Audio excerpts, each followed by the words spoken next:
Congress observer Ajay Sharma का भी बयान सामने आया। उन्होंने कहा है कि हमारा गठबंधन मजबूत है, दोनों सीट महागठबंधन जीतने जा रहा है। जहां तक जेएमएम के नेताओं की भावना का सवाल है, पार्टी के अंदर ऐसी भावनाएं आती हैं, अंतिम फैसला नेता को लेना होता है, कहीं कोई कंफ्यूजन वाली स्थिति नहीं है।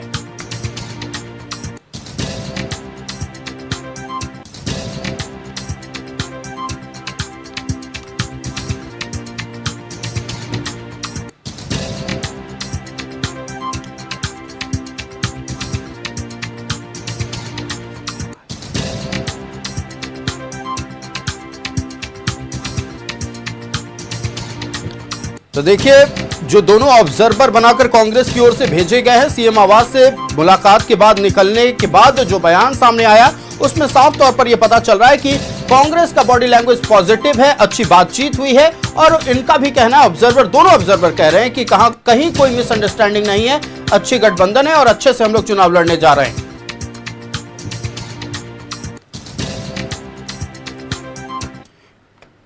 इधर राजधानी में बीजेपी के राष्ट्रीय अध्यक्ष नितिन नवीन मौजूद हैं। कार्निवल बैंक्वेट हॉल में प्रबुद्ध जनों के साथ बैठक चल रही है। प्रबुद्ध जनों के साथ बीजेपी के राष्ट्रीय अध्यक्ष संवाद कर रहे हैं। तो बड़ी खबर इस वक्त की रांची के डिप्टी स्थित कार्निवल हॉल से यह खबर सामने आ रही है। आप तस्वीरें देख सकते हैं, बीजेपी के प्रदेश अध्यक्ष राष्ट्रीय अध्यक्ष के साथ मौजूद थे और तमाम झारखंड बीजेपी के बड़े नेता की मौजूदगी थी। लेकिन इस वक्त कार्निवल बैंक्वेट हॉल में नितिन नवीन की मौजूदगी है, जहां वो प्रबुद्ध नागरिक संवाद कार्यक्रम में हिस्सा लिए हैं। फिलहाल एक अच्छे संवाद प्रबुद्ध जनों के साथ राष्ट्रीय अध्यक्ष नितिन नवीन की चल रही है। ऊंचाइयों तक लेके जाने वाले ऐसे हमारे राष्ट्रीय अध्यक्ष जी यहाँ उपस्थित हैं। दायित्व प्राप्त होते ही इनके मुकुट में दो बड़े हीरे, बंगाल चुनाव और असम चुनाव का हमने जुड़ते हुए देखा है और आने वाले दिनों में बहुत बड़ी बड़ी उपलब्धियों का हम आपके नेतृत्व में साक्षी होने वाले हैं। मैं आदरणीय राष्ट्रीय अध्यक्ष जी से आग्रह करूंगा कि वो आए और हम सबों का आग्रह करें।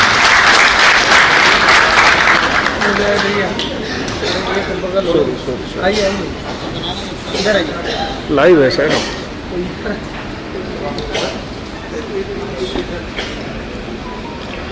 आज के इस प्रबुद्ध जनों की इस विशेष संवाद कार्यक्रम में आपके पास स्पेस हम सबके बीच में उपस्थित भारतीय जनता पार्टी के आदरणीय प्रदेश अध्यक्ष जी अनिल साहू जी,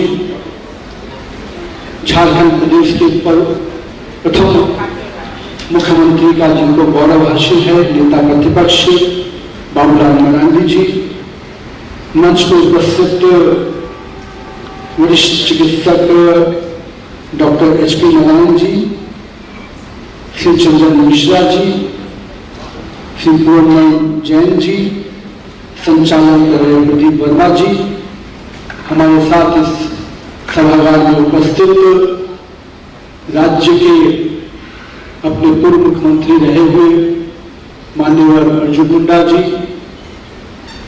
माननीय मधु कोड़ा जी, माननीय रघुवर दास जी, अपने दोनों माननीय केंद्रीय मंत्री अन्नपूर्णा जी, संजय सेठ जी, माननीय सांसद और हमारे सभी यहाँ पर उपस्थित इस प्रबुद्ध जन के राज्य के इस सभागार में सभी सम्मानित अतिथिगण, मैं आप सबको प्रणाम करता हूँ। जय जोहार। हमारे लिए आज रांची आगमन विशेष रूप से एक भावनात्मक विषय भी है। मां छिन्नमस्तिका की भूमि, बाबा बैजनाथ की भूमि, भगवान बिरसा मुंडा की पवित्र भूमि, और मुझे सौभाग्य मिला है इस भूमि में मेरा भी जन्म हुआ है, तो मैं इस भूमि के को पर जन्म लेकर अपने आप को सौभाग्यशाली मानता हूँ और साथ ही साथ इस पवित्र भूमि को नमन भी करता हूँ। हमारे अभी सम्मानित यहाँ के प्रबुद्धजनों के कुछ सवाल मुझे दिख रहे थे, कुछ युवा साथी भी थे, कुछ मेरे अभिभावक भी थे, हमारे वरिष्ठ शिक्षक भी थे। आपके कई सवाल जो हैं उन सवालों को मैंने अलग से भी देखा है और प्रदीप जी ने मुझे बहुत ही अलग प्रक्रिया से लोगों के सवाल लिए और उन सवालों से निश्चित रूप से आने वाले समय में हमारी सरकार को, हमारी पार्टी को काम करने के लिए दिशा मिलेगी। इसलिए मैं आपसे जितने भी हमारे प्रश्नकर्ताओं ने गूगल ड्राइव के पर जाकर गूगल ऐप का प्रयोग कर एक एक सवाल हमारे लिए भेजा है, मैं मानता हूं कि वो सवाल हमारे लिए निश्चित रूप से बहुत बड़ा सहायक सिद्ध होगा हमारी कार्य योजना को बनाने में, हमारी कार्यशैली को सही रूप से आगे बढ़ाने में। कुछ सवालों का अभी आपके सामने मैंने सुनने का भी काम किया। किसानों के विषय को आपने उठाया है। मैं मानता हूं इस देश में, इस देश की मिट्टी में निश्चित रूप से सबसे बड़ा योगदान किसी का है तो अपने किसान भाइयों का है। और कहते हैं कि किसान खुश है, अन्नदाता खुश है तो निश्चित रूप से घर में संपत्ति भी है, समृद्धि भी है। तो मैं मानता हूं कि किसानों के प्रति हमारी सरकार की बहुत स्पष्ट योजना है। हम किसानों को केवल लाभार्थी बनाकर नहीं रखना चाहते, हम किसानों के कल्याण के साथ, किसान के कृषि रोडमैप के साथ और कहीं ना कहीं भविष्य में किसानों की कमाई दुगुनी कैसे हो, कैसे उनको हम उनकी खेती में उनके विषयों को समाधान के साथ साथ उनके साथ संवाद भी करें। और यही कारण है पिछले लंबे समय में कृषि विभाग को केवल कृषि विभाग नहीं रहने दिया गया, कृषि एवं किसान कल्याण विभाग बनाकर माननीय प्रधानमंत्री नरेंद्र मोदी जी ने आगे बढ़ाया। और इसलिए आज जब प्राकृतिक कृषि की बात होती है तो निश्चित रूप से प्राकृतिक कृषि को भी, ऑर्गेनिक एग्रीकल्चर को जिस प्रकार से हमारी सरकार लगातार बढ़ावा दे रही है, हमारे किसानों के साथ संवाद हो रहे हैं, हम कैसे अपने ऑर्गेनिक खेती के नए मापदंडों को सीखें। हर जिला स्तर पर किसानों के साथ संवाद के कार्यक्रम रखे जा रहे हैं। और अभी भी हमारे माननीय मंत्री कृषि शिवराज सिंह चौहान जी का एक बैठक में मैं भी शामिल था। हर जिले में ऑर्गेनिक खेती को बढ़ावा देने के लिए कैसे इंसेंटिव दिया जाए। अभी मूल्य की बात हुई कि कैसे ऑर्गेनिक जो फसल है उससे कई बार कॉस्टिंग का असर होता है, उसको कैसे एडजस्ट किया जाए। निश्चित रूप से इस दिशा में हमारी सरकार बहुत ही सेंसिटिव होकर आगे बढ़ रही है। हम मानते हैं कि ऑर्गेनिक खेती बढ़ेगा तो हमारे देश के लोगों का स्वास्थ्य भी बेहतर होगा और कहीं ना कहीं हमारी भूमि जो कहीं ना कहीं इन दिनों में लगातार खाद के प्रयोग के कारण हमारी भूमि जो उपजाऊ थी वो कहीं ना कहीं अब खराब हो रही है, तो उसको भी बचाने में हम सफल होंगे। आपने कई ऐसे सवाल किए हैं जो मैं मानता हूं कि मैं उन सवालों का पूरा एक समेकित रूप से जवाब दूंगा तो आपको सभी लोगों का इसमें विषय आएगा। आयुष्मान योजना से लेकर आपने चर्चा की, आपने कौशल विकास में कैसे विकसित भारत की कल्पना पे आपने सवाल किया, AI सेमीकंडक्टर और कैसे सोलर एनर्जी को हम आगे बढ़ा सकते हैं, डिजिटल इंडिया किस प्रकार से केवल एक डिजिटल इंडिया ही नहीं, महिलाओं के सशक्तिकरण पे क्या काम हो सकता है, एक संवेदनशीलता के साथ महिलाओं को किस प्रकार से हम आगे लेके आ रहे हैं, झारखंड कैसे विकास का द्वार बने। और प्रधानमंत्री जी की जो भावना है कि हम जब तक पूर्व का विकास नहीं करेंगे,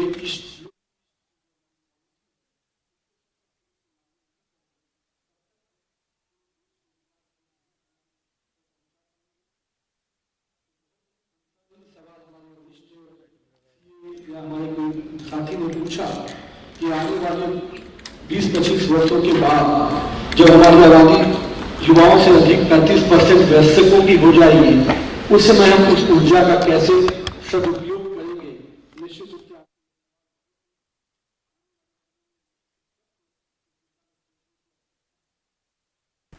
से नितिन नवीन को सुन रहे थे। कार्निवल बैंक्वेट हॉल में आयोजित प्रबुद्ध जनों के साथ संवाद करते हुए उन्होंने किसानों की भूमिका हमारे देश के विकास में बताई, किसान का क्या योगदान रहा है उस पर चर्चा की।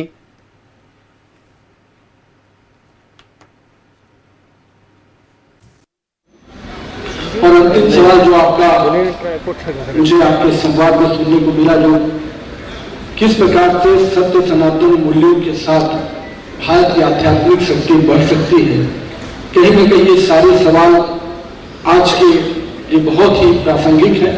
और मैं सवालों की दृष्टि से जो अपने पूरे संबोधन में मैं बात रखूंगा, मुझे लगता है कि उसमें आप सबके सवाल और जो कुछ और सवाल जो आपने लिखित रूप से मुझे भेजे हैं उसको भी मैं संबोधित करने में सफल रहूंगा। सबसे पहले इस भूमि के बारे में हम सब लोग जानते हैं कि झारखंड के राज्य की कल्पना और इसकी स्थापना कालखंड से ही एक ध्येय था कि इस राज्य के विकास को एक नया आयाम देना है। और माननीय हमारे श्रद्धेय अटल बिहारी वाजपेयी जी ने जब झारखंड राज्य को स्थापना की तो कहीं ना कहीं हम सब चाहते थे कि झारखंड विकास के पैमाने पे, झारखंड अपनी विरासत को और झारखंड अपनी संस्कृति को निश्चित रूप से उसी प्रकार से आगे बढ़ाए जैसे इस राज्य की मिट्टी में, इस राज्य के जंगल और जल दोनों में जो इसका स्वभाव है, उस स्वभाव से झारखंड का विकास हो। इस पवित्र भूमि को जहां भगवान बिरसा मुंडा, वीर शहीद सिद्धू कान्हू जी, फूलो मानो जी, बाबा तिलक मांझी जी सहित कई वीर शहीदों ने, वीर सपूतों ने अपने पूरे जीवन को लगा के इस राज्य के निर्माण में, राज्य के विरासत को आगे बढ़ाने में हमेशा काम किया। मैं मानता हूं कि माननीय प्रधानमंत्री श्री नरेंद्र मोदी जी के बहुत बड़ा सहायक सिद्ध होगा हमारी कार्य योजना को बनाने में, हमारी कार्यशैली को सही रूप से आगे बढ़ाने में। कुछ सवालों का अभी आपके सामने मैंने सुनने का भी काम किया। किसानों के विषय को आपने उठाया है। मैं मानता हूं इस देश में, इस देश की मिट्टी में निश्चित रूप से सबसे बड़ा योगदान किसी का है तो अपने किसान भाइयों का है। और कहते हैं कि किसान हमारी सरकार ने पूरा किया है। और मैं इस दिशा में इस बात को संबल देने के लिए कह सकता हूं कि आज अगर 25 करोड़ लोग गरीबी रेखा से अगर बाहर आए हैं तो निश्चित रूप से जो संकल्प हमने लिया था उस संकल्प को हमने सिद्धि करके दिखाया है।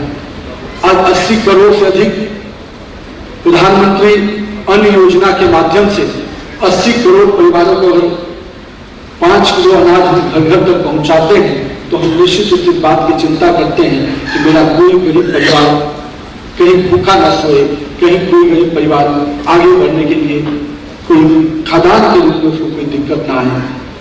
आज आयुष्मान की चर्चा हुई, हमारे लोगों ने हमारी चर्चा में भाग लेते हुए कहा कि आयुष्मान भारत निश्चित रूप से कवच। हम लोगों ने वो भी दिन देखा है कि जब हमारे गरीब परिवार के लोगों को इलाज के लिए अपने घर की जमीन जेवरात गिरवी रखने पड़ते थे और वो कई बड़े बड़े इलाज में तो सक्षम भी नहीं हो पाते थे और एक एक परिवार कितने ही कर्ज में डूब जाता था केवल स्वास्थ्य के क्षेत्र को लेकर। और मैं आज मानता हूं कि अगर 7 करोड़ लोगों को आयुष्मान भारत से जोड़ा गया है तो निश्चित रूप से इससे 7 करोड़ परिवारों को हम लोगों ने उस कवच से जोड़ दिया है जिसमें स्वास्थ्य के लिए उनको दूसरे के दरवाजे पे और या ऋण लेने की जरूरत नहीं पड़ रही है। अगर आज हम महिलाओं के सम्मान की बात करते हैं और संवेदनशीलता की बात आती है, इस देश में जब माननीय प्रधानमंत्री जी ने कहा कि हम गरीबों का खाता खोलेंगे तो लोगों ने मजाक उड़ाया। लोगों ने कहा कि गरीब के पास पैसा ही नहीं होता, वो खाता कहां से खोलेगा। लेकिन आज मुझे खुशी है कि 54 करोड़ से अधिक लोगों का जनधन खाता खुला और लोग पूछते हैं जब हमसे कि जनधन खाते का फायदा क्या है तो मैं बताता हूं कि जब देश में एक समय था लोग कहते थे कि दिल्ली से 1 रुपया गरीब के चलता है तो देश के उस समय के प्रधानमंत्री कहते थे कि 1 रुपया चलता है तो 15 पैसा ही गरीब के खाते में पहुंचता है। लेकिन मेरे देश के प्रधानमंत्री नरेंद्र मोदी ने यह सुनिश्चित किया कि अगर 1 रुपया दिल्ली से चलेगा तो गरीब के खाते में पूरा का पूरा 1 रुपया पहुंचता है। निश्चित रूप से आज डायरेक्ट ट्रांसफर स्कीम, कोई बिचौलिया बीच में गरीब के खाते का पैसा नहीं ले सकता है। डिजिटल क्रांति का कितना बड़ा युग है। आज डायरेक्ट ट्रांसफर स्कीम के माध्यम से हमारी जितनी भी लाभकारी योजनाएं हैं वो सीधे गरीब के खाते में जा रही है, कोई बिचौलिया नहीं ले पा रहा है। और इसका वरदान अगर बना तो इसका सबसे बड़ा केंद्र बना कहीं न कहीं वो जनधन खाता। बाद के दिनों में हम सब लोग मानते हैं कि संवेदनशीलता के साथ हमारी सरकार ने आगे बढ़ने का काम किया। और देश में जब हम मानते हैं कि हम सबसे बड़े युवा आबादी वाले देश हैं, जहां मानते हैं कि आज हमको सरकारी नौकरियों की एक सीमाएं और हम सरकारी नौकरी को युवाओं के लिए पूरे अवसर के साथ खोलना भी चाहते हैं, लेकिन हम जानते हैं कि उसकी सीमाएं हैं। और प्रधानमंत्री जी ने इसी सोच के साथ इस देश में स्टार्टअप इकोसिस्टम को खड़ा किया। और आज मुझे बताते हुए खुशी है 2 लाख से अधिक स्टार्टअप्स आज देश में चल रहे हैं।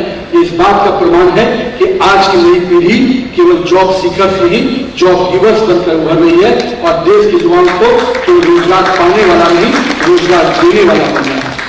ये निश्चित रूप से हमारे युवाओं के अंदर एक बदलाव आया है।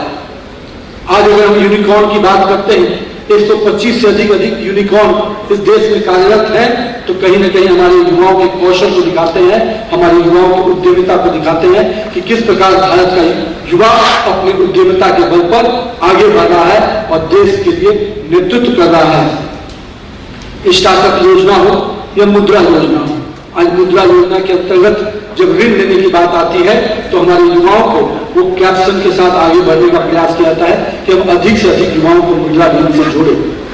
पहले था कि केवल बड़े लोन लिए जाते थे। सरकार ने, माननीय प्रधानमंत्री जी ने तय किया कि नहीं, हम हर स्लैब के लिए अलग से लोन देंगे। हम 10 लाख के लोन की एक अलग कैप बनाएंगे, हम 50 लाख के लोन की अलग कैप बनाएंगे। टोटल पहले लोन मनी जो था वो टोटल बड़े व्यवसायी ले जाते थे। ये कितना बड़ा रिफॉर्म है, ये आप उद्यमी लोग यहां पर समझ सकते हैं। देश के अधिक से अधिक लोन का पार्ट बड़े उद्यमियों के पास रहता था 2014 के पहले, पर आज माननीय प्रधानमंत्री जी ने इसको अलग अलग कैप में जब ढाल दिया, अलग अलग डिवाइड कर दिया, तो आज हमारा देश का युवा, छोटे उद्यमी भी बड़े पैमाने पर मुद्रा लोन के माध्यम से आगे बढ़ रहे हैं और मुद्रा लोन के माध्यम से इस देश के आगे बढ़ने में, इस देश के विकास में अपना भी योगदान दे रहे हैं। मेरे भाई कह रहे थे कि आज एआई और सेमीकंडक्टर का युग है, क्वांटम का युग है। मुझे ये बताते हुए खुशी है कि आज जब भारत में एआई समिट हुई तो विश्व की सारी बड़ी एआई कंपनियां भारत में आई और उन्होंने एक स्वर में कहा कि हम भारत को एआई का हब बनाना चाहते हैं। हमने वो अवसर प्रदान किया, हमने वो प्लेटफॉर्म तय किया। मुझे दुख इस बात का जरूर है कि लोगों ने उसको भी राजनीतिक रोटी सेकने की वही जीवन जीता है, लेकिन प्रधानमंत्री जी की कल्पना को देखिए, उन्होंने इसको किस रूप में लिया। आज 75 लाख लोग उद्यमी बनकर, व्यापारी बनकर आगे बढ़ रहा है। मैं मानता हूं इस योजना को और ताकत से लागू करना है ताकि अपने गरीब परिवार के लोगों को हम सही रूप से संबल प्रदान कर पाए। डिजिटल इंडिया की बात हो रही थी और लोगों ने इस समय भी हंसी उड़ाया। मैं मानता हूं कि जब जब हमारे विपक्ष के साथी हमारा मजाक उड़ाते हैं तब तक इस देश की जनता हमको और आशीर्वाद देती है और स्नेह देती है। जब इस समय बात आई डिजिटल ट्रांसफर की और कहा कि भाई कैसे देश में लोगों को तो मोबाइल आता नहीं है, लोग पढ़े लिखे नहीं है, कैसे डिजिटल ट्रांसफर करेंगे। आज भारत विश्व का सबसे अधिक डिजिटल ट्रांसफर पैसा करने वाला देश बन गया है। 314 लाख करोड़, मैं आंकड़े बोल रहा हूं, 314 लाख करोड़ डिजिटल ट्रांसफर केवल 1 वर्ष में करने का काम हमारे लोग करते हैं। ये क्रांति है जिस दिशा में देश आगे बढ़ रहा है। आज अभी चर्चा मैं कर रहा था डायरेक्ट बेनिफिट ट्रांसफर की, 51 लाख करोड़। अब आप सोचिए कि अगर ये 51 लाख करोड़ सामान्य रूप से जाता और जो हमारे पूर्व के प्रधानमंत्री कहते थे कि 15 पैसा पहुंचता है, तो 51 लाख करोड़ में से 15% नीचे पहुंचता, बाकी सब राशि बिचौलिए ले जाते और देश के अन्य लोगों को मिलता, लेकिन आज 51 लाख करोड़ रुपया सीधे गरीब के खाते में गया है। ये आंकड़े तो स्पष्ट रूप से संकेत देते हैं कि कैसे हमने गरीबों को विकास के आयाम के आगे लाया। मैं इसलिए इस बात को कहता हूं मित्रों कि लोग कहते हैं कैसे दिन बदला, अच्छे दिन कैसे आएंगे। मैं बताता हूं कि अच्छे दिन की परिभाषा केवल शब्दों में नहीं, हमने अच्छे दिन की परिभाषा जमीन पर लाकर दिखाया है, लोगों के जीवन में बदलाव लाकर दिखाया है। इंफ्रास्ट्रक्चर की बात अभी हमारे मित्र कर रहे थे, वंदे भारत की बात कर रहे थे। 164 वंदे भारत ट्रेन पूरे देश में शुरू की गई है। अभी हमारे प्रदेश अध्यक्ष उसकी चर्चा भी कर रहे थे। लेकिन मित्रों, हम भी पटना से दिल्ली जाते थे स्कूल की शिक्षा में, ट्रेनों की क्या स्थिति होती थी हमने उस समय भी देखा है। पटना से रांची आते थे बीआईटी मिश्रा में, तो कहते थे कि ट्रेन से अच्छा बस है, ट्रेन में चलेंगे तो बहुत सारी कठिनाइयां हैं। लेकिन मैं भी आज कभी 2 दिन पहले राजधानी से पटना से दिल्ली गया। अब क्या बदलाव है ये एक आम आदमी समझ सकता है। ट्रेनों में स्वच्छता, ट्रेनों में सुविधाएं, साथ ही साथ केवल इन्हीं चीजों पे नहीं काम किया गया, रेलवे के लाइन को दोहरीकरण करने में हम बहुत हद तक सफल हुए। घंटों विलंब से चलने का एक फेरिस था ट्रेनों का। लंबे समय तक लोग कहते थे कि ये घंटे 5 घंटे ट्रेन विलंब से चलिए, 6 घंटे। लोगों ने उन चीजों पर काम नहीं किया था कि नई ट्रेन खोलते थे। लेकिन माननीय प्रधानमंत्री जी ने 26 करीब 2 लाख करोड़ से अधिक रुपया केवल डबल लाइन करने में खर्च किया। हमारे ब्रॉडगेज रेलवे नेटवर्क को 99% विद्युतीकरण किया गया और आज 26 शहरों में मेट्रो नेटवर्क हम शुरू करने में सफल रहे। ये हमारे रेलवे सेक्टर्स के बड़े ग्रोथ को दिखाता है मित्रों। लेकिन कुछ चीजें हैं जो राष्ट्रीय सुरक्षा का विषय है। आपने देखा होगा किसी देश में जब सैनिक का सर काट दिया जाता था तो दिल्ली में बैठी हुई सरकार मौन रहती थी। लेकिन आज हम मानते हैं कि अगर कोई एक भी ईटा हम पर फेंकता है तो ईट का जवाब पत्थर से देने का काम हमारी सरकार करेगी। हम मानते हैं कि हमारे देश की सुरक्षा के साथ हम कोई समझौता नहीं कर सकते। मैं युवा मोर्चा का कार्यकर्ता रहा हूं, मैंने राष्ट्रीय महामंत्री के रूप में युवा मोर्चा में 7 साल काम किया। मैं ये घटना आपके सामने जरूर रखना चाहता हूं। 2011 का समय था, हम राष्ट्रीय एकता यात्रा के माध्यम से कलकत्ता से कश्मीर की यात्रा में हम लोग गए थे। हमारे राष्ट्रीय अध्यक्ष अनुराग ठाकुर थे। मैं ये 2 विषय देश की सुरक्षा के विषय पर हमेशा बोलता हूं। जब मैं 2011 में पूरे उस कार्यक्रम में गया था तो मेरे महामंत्री के नाते मेरे ऊपर जम्मू कश्मीर की जिम्मेदारी थी, वहां पे मोबिलाइजेशन थी। मैं जब कश्मीर के लाल चौक पे गया, वहां के प्रशासन को बताने गया कि हमारी पूरी टीम यहाँ पे आ रही है, कश्मीर के इस लाल चौक पे हम 26 जनवरी को तिरंगा फहराएंगे। प्रशासन ने कह दिया कि आपके तिरंगा फहराने से इस कश्मीर की घाटी में अशांति फैलेगी। वहां के मुख्यमंत्री ने बयान दिया कि अगर आप तिरंगा फहराएंगे कश्मीर में तो अशांति फैल जाएगी। और मैं जब लाल चौक पर आकर प्रेस कॉन्फ्रेंस कर रहा था तो मैं नीचे सड़क जमीन खसकने वाली बात हुई पैर के नीचे। मैंने देखा कि पाकिस्तान का झंडा लहरा रहा था उसी लाल चौक पर। 22 जनवरी 2011 की बात मैं बता रहा हूं। वहां पर बैठे सैनिक, वहां पर बैठा हुआ प्रशासन, कोई सब मौन था। हम लोगों ने अपने कार्यक्रम किए, प्रदर्शन किया, जो भी किया। लेकिन आज जब 2014 के बाद वही कश्मीर का लाल चौक तिरंगा से लहराया हुआ नजर आता है तो मुझे गर्व होता है कि मेरा भारत बदल गया है। ये हमारी वही सरकार है। आज कोई न पत्थर फेंकने वाला बचा है, न कोई स्टोन पेटर्स बचा है, न कोई गुट बचा है। ये बदलाव है। मैं 2012 की बात बताता हूं। 1962 के शहीदों को नमन करने के लिए मैं गुवाहाटी से तवांग की यात्रा अपने युवा मोर्चा के साथियों के साथ किया था। 50 साल पूरा हुआ। मैं तवांग के बॉर्डर पर जब गया तो मैं वहां पर कच्ची सड़कें देखा। मुझे लगा कि भारत की सीमाएं हैं, पहाड़, मिट्टी का पहाड़ वाला क्षेत्र है, यहाँ कच्ची सड़कें होंगी। जब मैं बॉर्डर पर गया तो मैंने देखा कि चीन के वहीं पर चीन की सड़कें, पक्की सड़कें मुझे देखने को मिली। तो मैंने वहां पर मिलिट्री के लोगों से पूछा कि आखिर क्या कारण है कि भारत के अंदर कच्ची सड़कें पिछले 200 किलोमीटर से मैं आ रहा हूं और वही चीन के बॉर्डर पर ही यही से शुरुआत हो रहा पक्की सड़कें। तो जो जवाब वहां से मिला मैं वो जवाब आज आपके सामने रखना चाहता हूं। मैं दिन और तिथि इसलिए आपको बता रहा हूं कि वो मेरे सामने की घटना है। जब मुझे वहां के कर्नल और मिलिट्री के लोगों ने बताया कि हमारी सरकार की ये सोच है कि 1962 में जब चीन आया था तो दुर्गम पहाड़ियों से आया था, दुर्गम सड़कों से आया था, तो उसको बैक इन्फेंट्री सपोर्ट नहीं मिल पाया और सपोर्ट नहीं मिलने के कारण चीन की सेना मजबूरी में वापस लौट गई। तो 50 साल बाद भी हमारे देश की यही सोच थी कि आज भी हम कहीं चीन ना आ जाए, इसलिए हम सड़क नहीं बनाएंगे, हम उसी तरह से दुर्गम रास्ते बनाए। लेकिन मित्रों, मुझे आज बताते हुए खुशी है कि 2014 में जब आपने नरेंद्र मोदी की सरकार को बनाया तो 2017 में मैं जब गया तो हमारी सरहद तक हमारी सड़कें बनी हुई थी, वहां हमारा एयरबेस बन गया था। ये नई भारत की सोच है।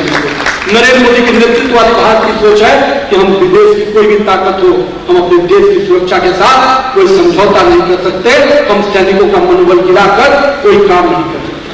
मित्रों, मैं इसलिए राष्ट्रीय सुरक्षा के विषय इस बात को कहता हूं कि आज हम पूरे देश में बॉर्डर फेंसिंग का काम कर रहे हैं। 38,000 करोड़ से अधिक हम रक्षा का निर्यात कर रहे हैं। हम नक्सलवाद को खत्म करने के लिए अंतिम कील ठोक चुके हैं।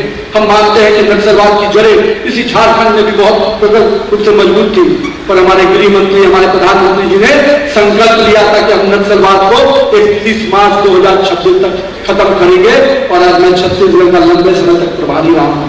आज बस्तर के इलाके में जो उग्रवाद की घटनाएं होती थी, जिस प्रकार से वहां नक्सलवाद था, आज उसको पूरी तरह से समाप्त करने में हमारी सरकार सफल हुई। कहीं न कहीं बड़ी सफलता है। अभी हमारी एक सवाल आए, मैं उस सवाल को जवाब के रूप में आपके सामने रखता हूं। क्या सत्य सनातन मूल्यों से ही भारतीय संस्कृति? मैं मानता हूं कि भारतीय जनता पार्टी और जनसंघ काल से जिन चीजों को हमने संकल्प में जुड़ा, हमने उसको पूरा किया। हमसे लोग पूछते थे कि राम मंदिर कब बनाइएगा, तिथि नहीं बताइएगा। हमने तय किया तिथि भी, और भारत में अपने आदर्श प्रभु श्री राम का अयोध्या में 500 वर्षों के संघर्ष के बाद एक भव्य राम मंदिर निर्माण करके हमने स्पष्ट संकेत दिया कि हम सनातन की परंपराओं को, भारतीय संस्कृति को निश्चित रूप से जीवंत रखेंगे। लोग तो यहाँ पर ऐसी भी सरकारें चलाए जो राम के होने पर सवाल उठाया, राम सेतु के होने पर सवाल उठाया और सुप्रीम कोर्ट में हल्फनामा दायर किया कि राम कोई काल्पनिक चीज है। किस प्रकार से शब्दों का प्रयोग किया गया ये सब कोई जानते हैं। लेकिन आज कहीं न कहीं हम इस बात को गर्व से कह सकते हैं कि हमने अपने आराध्य, अपने संस्कृति के विरासत के अपने विषयों को स्थापित किया, अपनी राजनीति के साथ साथ अपने मूल्यों को भी हमने पूरी तरह से स्थापित करने का काम किया है। तो आज काशी विश्वनाथ हो, महाकाल हो, केदारनाथ धाम हो, हम सब लोग पहले भी वहां गए। काशी जाने की परंपरा तो हम सबके बिहार झारखंड के लोगों को पुरानी नहीं, किन काशी की तंग गलियों से हम गुजर कर भोले बाबा का दर्शन करते थे। सुरक्षा के कवच में घुसकर हम भोले बाबा का दर्शन करते थे। लगता था कि अपने देश में ही अपने भगवान की पूजा करने के लिए इतनी सुरक्षा की तैयारी की थी। आज गंगा के तट पर जब काशी विश्वनाथ दिखता है तो निश्चित रूप से एक भारतवासियों को, एक सनातनियों को गर्व होता है कि मैं इस देश का नागरिक हूं। मैं इसलिए आज इस बात को कह रहा हूं, चाहे वो महाकाल का दर्शन हो, केदारनाथ धाम हो, हमारे लिए वो आस्था का विषय के साथ साथ हमारी विरासत और संस्कृति का विषय है। हम उसके पुनः उत्थान के लिए संकल्पित होकर आगे बढ़ रहे हैं। मित्रों, हम सभी मानते हैं कि हमारे साथ हमें विकास भी करना है और अपनी विरासत को भी आगे बचा कर रखना है। मित्रों, अभी हमारी चर्चाएं हो रही थी पूर्व की सरकारों की और वर्तमान की सरकारों की। मैंने तो 2 कालखंडों के विषय पे चर्चा करना चाह रहा था, समय काफी हो रहा है, लेकिन मैं ये बात को जरूर कहूंगा कि 10 वर्षों का यूपीए का भी सरकार रहा और 12 वर्षों में नरेंद्र मोदी की सरकार रही। आप सबको इसको स्पष्ट रूप से तुलनात्मक रूप से देख सकते हैं। इन तुलनाओं में मैं इतना ही कहूंगा कि एक समय एक निराशा का वातावरण था। पूरे देश में भ्रष्टाचार का आतंक में पूरा देश डूबा था और आज हमारे युवाओं के लिए, हमारे देश की जनता के लिए आशा और उम्मीद के साथ चल रही सरकार है। हमने आशा, निराशा के वातावरण से आशा के इस वातावरण में पूरे देश में लाने का काम किया है। कल तक जब इस देश में मात्र 10 वर्षों में 287 किलोमीटर रेलवे लाइन बनी थी, एनडीए कार्यकाल में आज 1500 किलोमीटर से अधिक रेलवे लाइन बनती है। मैं ऐसे कई आंकड़े केवल झारखंड के दृष्टि से अलग अलग प्रांतों की दृष्टि से बता सकता हूं, लेकिन मुझे सबसे बड़ी खुशी है कि 2016 में झारखंड का 22 जिला नक्सल प्रभावित था। आज 31 मार्च 2026 में हम खड़े हैं, आज नक्सल से मुक्त हर जिला बनाया है। ये हमारी सरकार की बड़ी सफलता है।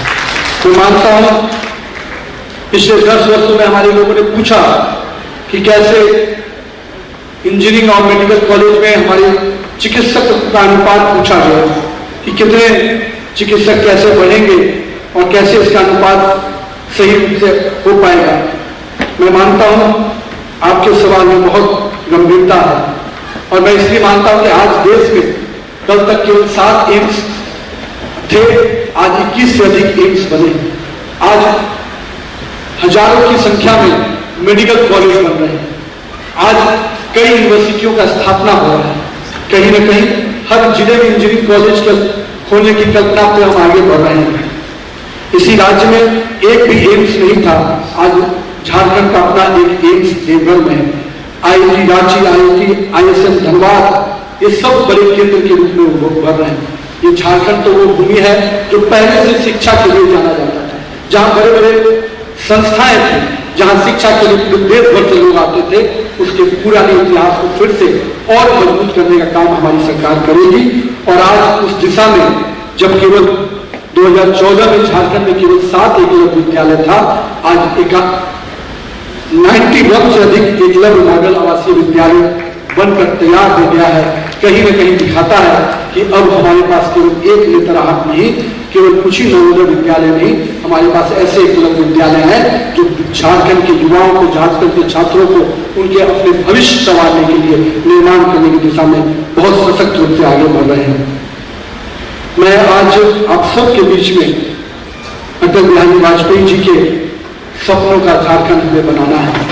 हम हमेशा कहते हैं कि जिस झारखंड को हमने बनाया है उसको हम ही संवारेंगे, हम ही उसको उसकी विरासत के साथ, उसके संस्कृति के साथ विकास के नए मापदंड पर उसको आगे ले जाने का काम करेंगे।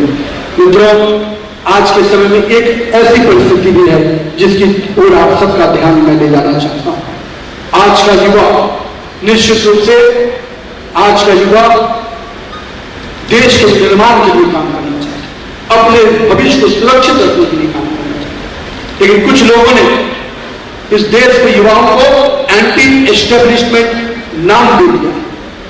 मैं मानता हूं कि देश का युवा इनोवेशन के लिए जाना जाएगा, देश का युवा क्रिएशन के लिए जाना जाएगा।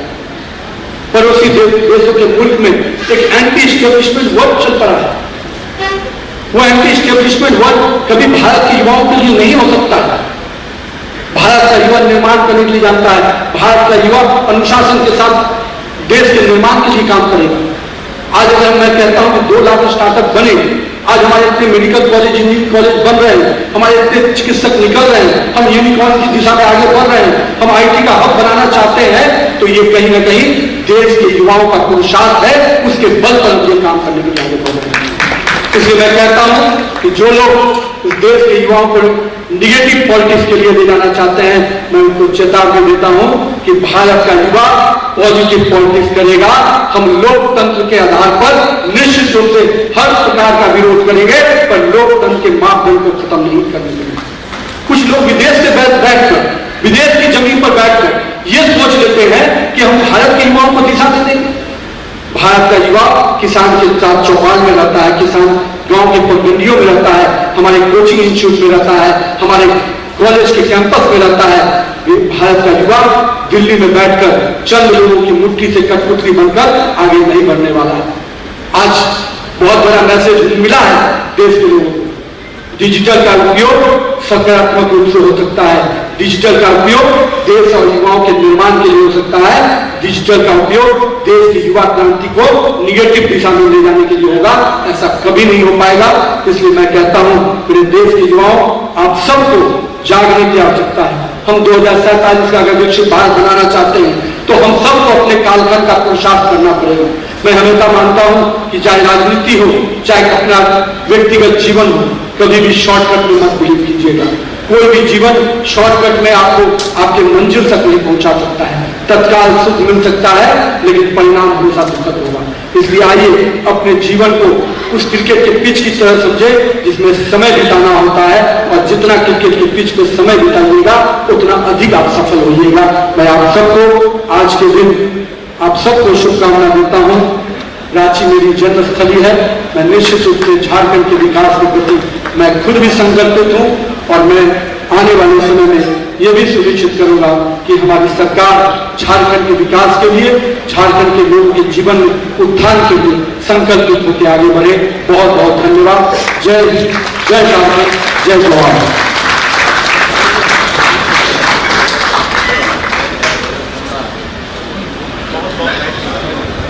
आप बीजेपी के राष्ट्रीय अध्यक्ष नितिन नवीन को सुन रहे थे। प्रबुद्ध नागरिक संवाद के दौरान उन्होंने कई विषयों पर अपनी बातें रखी। खास तौर पर नितिन नवीन ने किसानों का जिक्र किया, युवा पीढ़ी का जिक्र किया, तकनीक का जिक्र किया, कैसे देश विकसित बनेगा इसका जिक्र किया, युवा पीढ़ी कैसे देश को आगे कर सकती है उसका जिक्र किया। साथ ही जिक्र किया है कि कैसे हमें टेक्नोलॉजी को सकारात्मक रूप में इस्तेमाल करना है, और यह भी जिक्र किया कि जब अटल बिहारी वाजपेयी प्रधानमंत्री थे उस वक्त झारखंड प्रदेश का निर्माण हुआ था, और कहा है कि भारतीय जनता पार्टी ने ही झारखंड को बनाया था। हम यहाँ के संस्कृति को संजो कर रखेंगे, यहाँ के जितने भी महापुरुष रहे हैं उनको नमन करते हैं। तो फिलहाल इस बुलेटिन में इतना ही। मुझे दीजिए इजाजत। देखते रहिए न्यूज़ 11 भारत। नमस्कार।